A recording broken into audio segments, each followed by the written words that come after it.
Arrange the fractions in ascending order. So ఏమడిగారు, ఆ fractions అన్ని అసెండింగ్ ఆర్డర్లో రాయమన్నారు.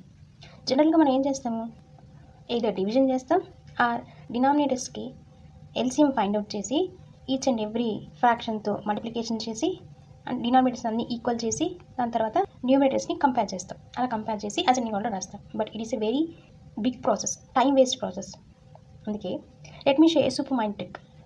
జస్ట్ సింపుల్గా ఒక 2 ఫ్రాక్షన్స్ తీసుకుందాం. 5/9, 4/7 తీసుకుందాం. సింపుల్ క్రాస్ మల్టిప్లై చేద్దాం. ఫస్ట్ 5తో స్టార్ట్ చేసి క్రాస్గా మల్టిప్లై చేద్దాం. 5 7s ఎంత, 35. సో 5తో చేసినప్పుడు 35 వచ్చింది. So right it down. ఇప్పుడు 4తో స్టార్ట్ చేసి క్రాస్ మల్టిప్లై చేద్దాం. 4 9s are 36. 35 and 36, which is the greater? 36 is the greater and 35 is the smaller. So we can say that 5/9 is less than 4/7. ఇప్పుడు ఇంకో 2 fractions తీసుకుందాం. ఇక్కడ మనకు 4/7 ఉంది కాబట్టి so let's continue with 4/7 and the next fraction 4/7 3/5.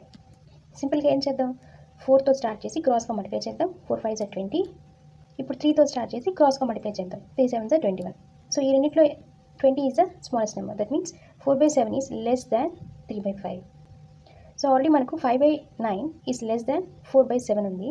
So again మనకి ఏమొచ్చింది, 4/7 is less than 3/5.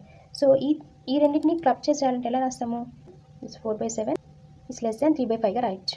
So ఈ 3 ఫ్రాక్షన్స్ యొక్క అసెండింగ్ ఆర్డర్ మనకు తెలిసిపోయింది. ఇప్పుడు ఏం చేయాలి, ఈ 7/11కి తీసుకోవాలి. సో ఇక్కడ లాస్ట్ మనకి ఏముంది, 3/5 ఉంది కాబట్టి now start with 3/5 and compare with the 7/11. So ఏం చేద్దాం, 3తో స్టార్ట్ చేసి 3 11s are 33. 7తో స్టార్ట్ చేసి 3 5s are 35. సో ఈ రెండిట్లో which one is the bigger number, 35 is the bigger number. So 33 is a lesser number. So we can write this as 33 is less than 35. So అప్పుడు ఏం రాయొచ్చు, 3/5 is less than 7/11. So ఇక్కడ మనకు 3/5 ఉంది కాబట్టి అక్కడ నుంచి కంటిన్యూషన్ లెస్ దాన్ 7/11. సో ఇది సేమ్ ఎక్కడ ఉంది మనకు, 5/9, 4/7, 3/5, 7/11.